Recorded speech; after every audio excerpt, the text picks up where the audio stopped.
What's good, y'all? I'm Jerry. About to check out the genius of Roman Reigns' title run. This video is about Omar Mustard. Roman Reigns has been WWE Undisputed Universal Champion for about 3 years. If he holds the title past SummerSlam of 2024, it will be 4 years since he's been pinned in a one-on-one match.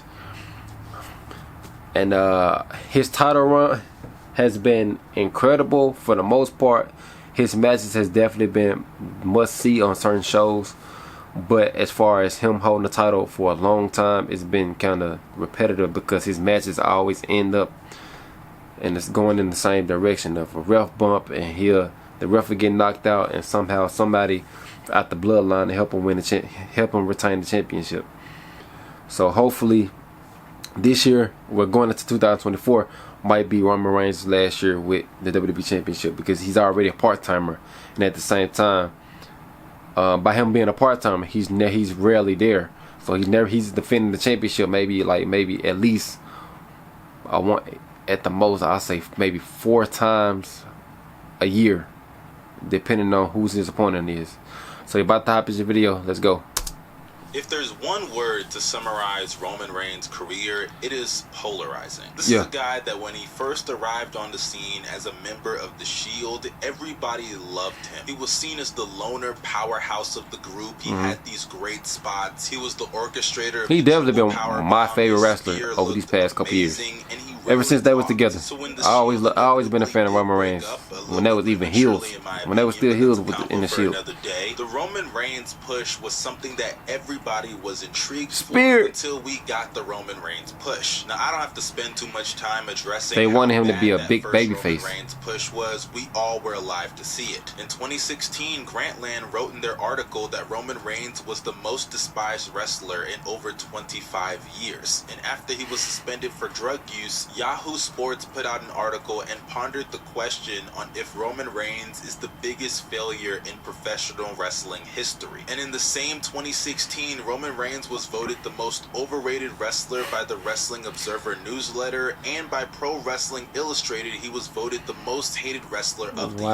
And that was the first time a babyface was voted that since 1972. But then the pandemic happened and everything changed. He had a huge career resurgence. Reigns' time in the company was almost up due to his contract, and I'm pretty sure he was going to stay, but the threat of him leaving and tying into his contract negotiations that he needed to turn heel and align with Paul Heyman really not only changed his career for the better, but the company as a whole. Roman's character took on a whole new level, and he was able to take his cousins along with the ride. As we're now at the point where Roman Reigns has been champion over WWE for over 1,200 days. And you would think that fans would be very happy with Roman Reigns' character, and for the most part they are, but fans still are not satisfied due to the fact that Roman Reigns has basically become the new Brock Lesnar. As we all remember, when Brock Lesnar was the champion in WWE, he was not on every show. He was a part-timer.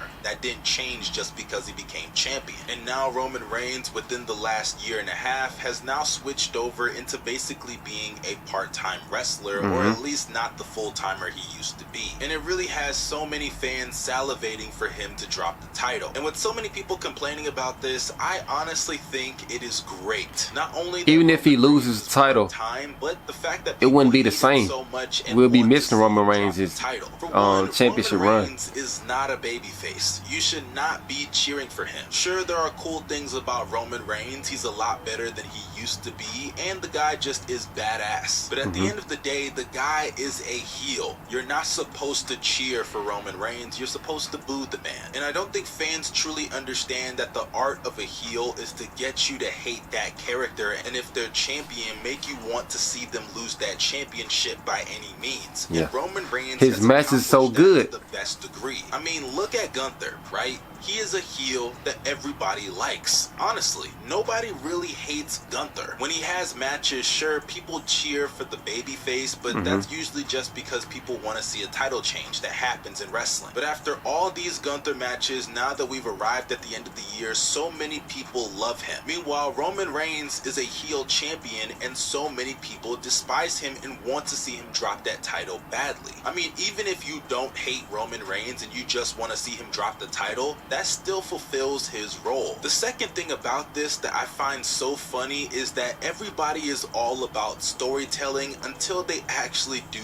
real storytelling. Roman Reigns being a part-time wrestler and not always being on the shows factors into the evolution of his character. This is the same It really Roman does. Reigns that years ago when he was feuding with Brock Lesnar going into WrestleMania 34, every week was calling out Brock Lesnar, calling him a lame champion, saying that he's never on the shows and he's doing a disservice to the fans in the company. That was Roman Reigns. Fast forward and look at what he is today. Roman has literally become the exact same thing he used to hate. It fully embodies the statement that you either die a hero or you live long enough to see yourself become a villain. It's a very similar story to what's happening right now with CM Punk and Seth Rollins. That is the epitome of storytelling, and it's only going to make the moment that he drops that title so much sweeter, especially in the aftermath. And now it leads into my final point about this Roman Reigns championship reign that so many people overlook. The one thing that separates Roman Reigns from a guy like John Cena is that when they were champions, for the most part, not saying it applies to every single scenario, but for the most part, Roman was able to elevate the guys that he feuded with to a different level, while John Cena, when he would beat them,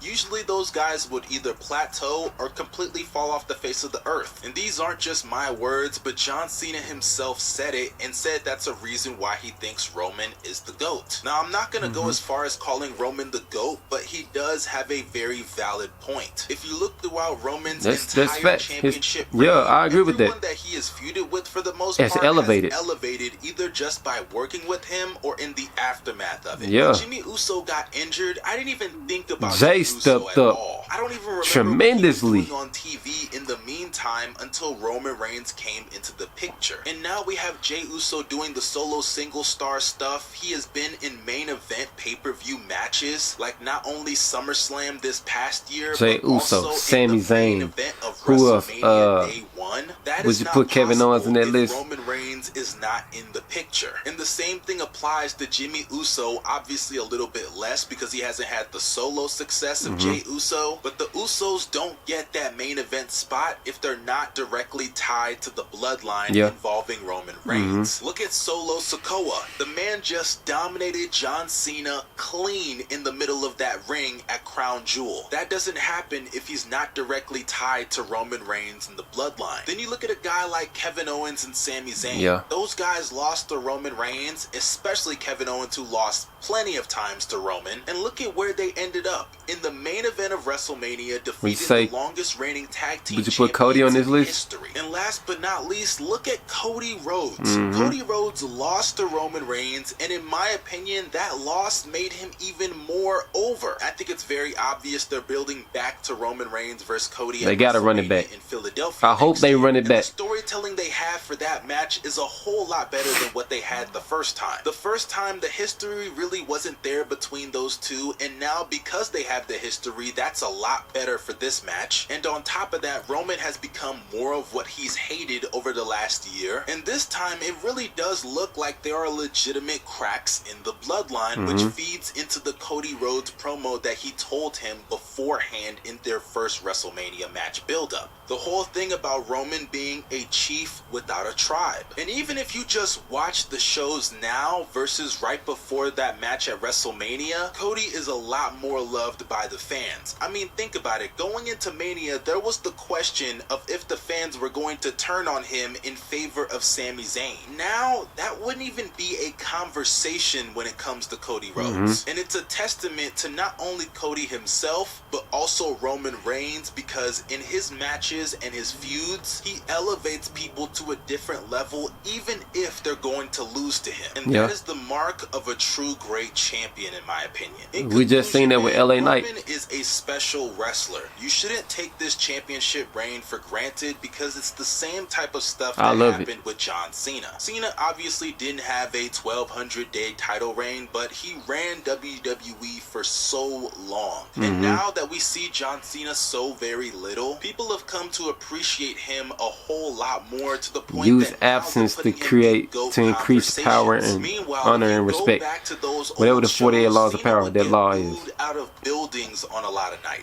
Law You truly 16. don't appreciate what you have until it's gone, and that is the epitome of what I'm seeing with Roman Reigns over the last Watch him while he's here. And once he's gone, he's gone. Legitimate draw. Him not being on the shows every week makes him feel a whole lot special, especially considering he hardly wrestles on free TV. And that's proof in the ratings and numbers. We just saw the release of the highest rated segments over the last year, and a majority of them featured Roman Reigns at the top. He's a legitimate draw, he's a needle mover, and that's not just a catchy slogan that he throws out there, it's backed up by real facts. But those are just my opinions. If you disagree with me, Omo Mustard, let me know down below in the comment section. I'm always open for discourse. While you're doing it, make sure you drop a like on this video, subscribe I agree with his opinion in this video, and press that bell for post notifications. This is your boy signing out. Y'all stay safe and have a...